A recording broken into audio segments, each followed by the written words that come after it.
Si tu peux pas faire de grandes choses, fais de petites choses avec grandeur. Avant d'être une légende du rap français, c'était juste un étudiant passionné de lettres, un rêveur avec une plume affûtée comme une machette.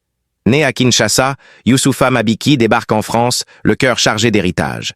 Fils du chanteur congolais Tabu Ley, il trace un autre chemin. Pas la rumba, mais le rap, la rime comme arme. À la Sorbonne, il décroche un DEA en médiation culturelle, mais à 15 ans déjà, il noircissait ses cahiers. Dans les open mic, il impose le silence. Rappeur érudit, poète engagé. Youssoupha, c'est du rap avec du fond. On le compare à Hugo, version ghetto. 2007, son premier album, À chaque frère, cartonne. Des classiques qui font réfléchir autant que vibrer.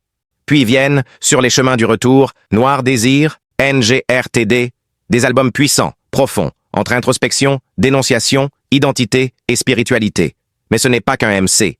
Il donne des conférences, ses textes sont étudiés en classe comme des poèmes modernes, il milite pour une éducation qui parle aussi des cultures afrodescendantes.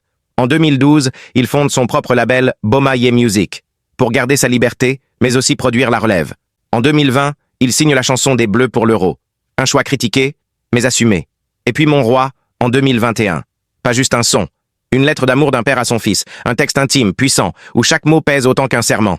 Côté featurings, Kerry James, Oxmo, Medine, Lafouine, Corneille, Gaël Faye, Lino. Des collaborations fortes avec des artistes qui inspirent. Disque d'or, disque de platine, victoire de la musique 2022 et des concerts enflammés de Kinshasa à Montréal. Pendant que d'autres s'égarent dans les strass, lui s'engage pour l'Afrique. École, association, documentaire, livre, Youssoupha sème, enseigne, écrit, inspire. Mais il y a eu des heures.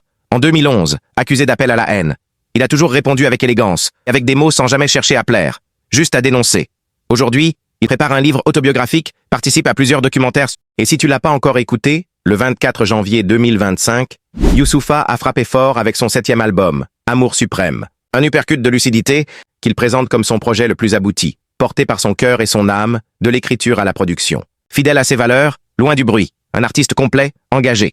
Penses-tu que loin des réseaux sociaux, le rap conscient aura toujours sa place? Si tu approuves le parcours de ce monument du rap, tag le son qui t'a le plus marqué et donne-lui de la force en commentaire.